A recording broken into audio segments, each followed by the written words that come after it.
샬롬 10월 11일 화요일 하나님 나라를 시작하는 말씀 묵상 시간입니다. 오늘 무신 공동체에게 주시는 하나님의 말씀은 사무엘하 14장 21절부터 33절까지의 말씀인데요. 젊은이 누리의 정구민 김단비 집사님, 꼬마누리 정초록 정세록 가정에서 말씀을 봉독해 주시겠습니다. 하나님 말씀에 귀 기울이시기 바랍니다. 왕이 요압에게 이르되 내가 이 일을 허락하였으니 가서 소년 압살롬을 데려오라.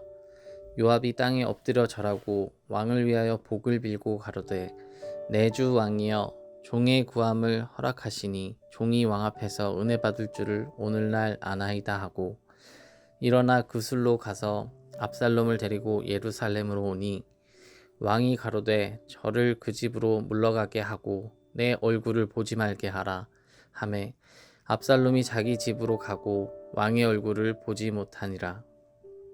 온 이스라엘 가운데 압살롬 같이 아름다움으로 크게 칭찬받는 자가 없었으니 저는 발바닥부터 정수리까지 흠이 없음이라.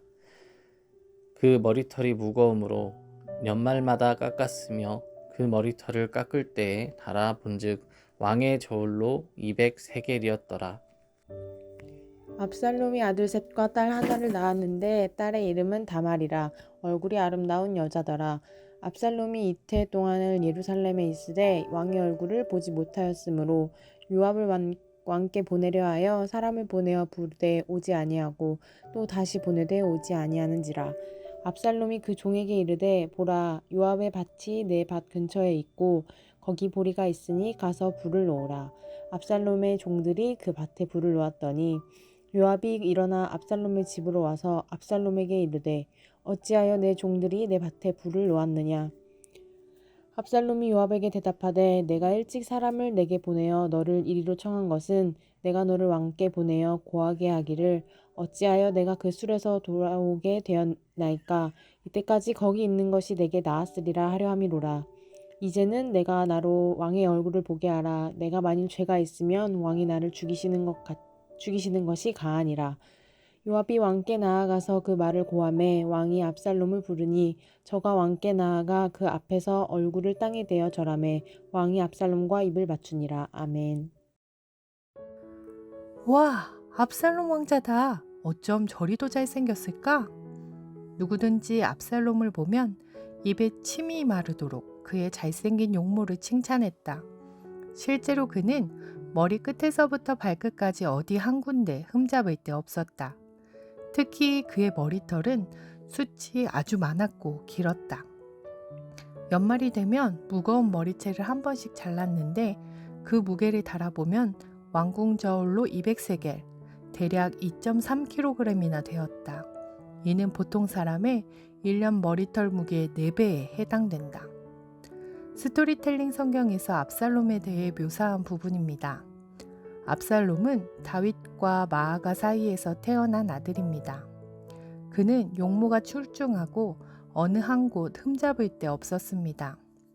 특히 풍성한 머리털을 강조하고 있는데 히브리인에게 머리털은 그 자체로 힘과 용기를 상징하는 것이었기에 풍성한 머리털을 가지고 있던 압살롬은 다른 이들에게 힘과 용기가 매우 탁월한 것으로 보였을 것이고 압살롬의 수려한 외모는 백성들로 하여금 그에게 호감을 갖게 하였습니다. 그가 매년 연말에 머리를 깎았는데 그 무게가 어느 정도인지 다 소문이 날 만큼 뉴스메이커였습니다. 그런데 지금 압살롬은 자신이 저지른 죄로 인해 외조 부인 그술왕 달메에게로 피신하여 도망자 신세로 지냈습니다. 요압의 도움으로 겨우 예루살렘으로 귀환하는 데에는 성공했지만 2년이 지나도록 아버지가 계신 왕궁에는 출입할 수 없었습니다. 예루살렘에 있었지만 아버지를 만나지 못했던 2년 동안 압살롬의 마음은 어떠했을까요? 처음에는 자신의 잘못에도 불구하고 예루살렘에 다시 불러준 아버지에 대한 죄송한 마음과 또 다시 자신을 받아줄 것이라고 생각했던 그 작은 희망은 2년여의 시간이 지나며 아버지로부터 버림받았다는 데에서 비롯한 두려움, 모멸감, 섭섭함, 깊은 소외감과 불확실한 장래에 대한 좌절감으로 반항심을 불러일으켰을 것입니다. 단판을 지어야겠다고 생각한 압살롬은 자신의 부름에 응답하지 않는 요압의 밭에 불을 질러서라도 그를 자신의 앞에 불러왔고 자신의 뜻대로 아버지를 만나게 됩니다. 드디어 만나게 된 아버지.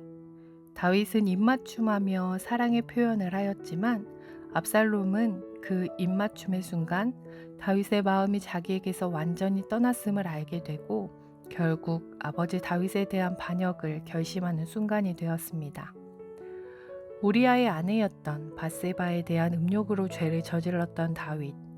하나님께 회개하였지만 다윗은 자신이 저질렀던 죄의 씨앗이 커지고 열매까지 맺어 자신의 아들들에게서 나타나는 모습을 보며 다윗은 차마 그들을 꾸짖지도 용서하지도 못했습니다. 자신의 아들이기에 요압의 제안에 마지못해 예루살렘에 돌아오라곤 했지만 선을 그으며 자신의 아들이 아닌 청년 압살롬이라고 칭하였습니다. 막상 압살롬의 얼굴을 바라볼 용기도 용서도 하지 못했고 결국 2년이 지나서야 만난 아들에게 사랑의 표현을 하였을 때 압살롬은 자신이 아버지에게 용서받지 못할 자임을 알게 되었습니다. 자신이 옳다 생각하였던 압살롬은 자신의 뜻대로 행하였고 자신의 뜻을 이루기 위해 수단과 방법을 가리지 않았습니다. 자신의 누이에게 몹쓸 짓을 한 암논에 대한 심판을 하나님께 맡기지 않고 자신에게 스스로 정당성을 부여하며 암논에게 칼의 심판을 행하였습니다. 자신이 옳다 생각했기에 자신을 죄인 취급하는 아버지 다윗에게 불만과 적대감을 품었습니다. 말씀을 묵상하며 아버지 다윗이 진정으로 압살롬을 용서해 주었더라면, 암논의 잘못에 공의로 심판해 주는 아버지였다면, 돌아온 압살롬의 잘못을 꾸짖고 진정한 용서를 해주었더라면 압살롬의 반역은 아마 일어나지 않았을까 이런 생각이 들더라고요. 사랑으로 자신을 받아준 아버지께 칼을 드는 반역은 아마 못했을 것 같습니다. 이러한 아버지 다윗을 보며 우리의 아버지이신 하나님이 생각났습니다. 죄인인 우리를 아무런 조건 없이 받아주시고 용서해 주신 하나님 아버지가 생각났습니다. 내가 옳다고 내 뜻대로 하기 위해 수단과 방법을 가리지 않는 하나님 앞에 교만하였던 압살롬과 같은 나임에도 받아주시는 하나님 아버지가 생각났습니다. 오늘 나를 받아주시며 나를 용서해 주신, 그래서 그 사랑으로 오늘 하루도 살게 해주신 아버지 하나님과 교제하며 아버지 하나님의 사랑을 듬뿍 느끼는 높은 뜻 우신교회 성도님들 되시길 간절히 소망합니다. 기도하겠습니다. 사랑의 하나님, 하나님이 우리 아버지여서서 너무너무 감사합니다. 하나님께서 먼저 우리에게 찾아오셔서 우리의 아버지가 되어주셨습니다. 감사합니다. 사랑합니다. 오늘 하루 하나님 사랑 듬뿍 누리며 아버지와 더불어 살아가는 높은 누신 공동체 되게 하여 주옵소서. 감사드리며 예수님 이름으로 기도드립니다. 아멘. 말씀을 기억하며 기도의 자리로 나아가겠습니다.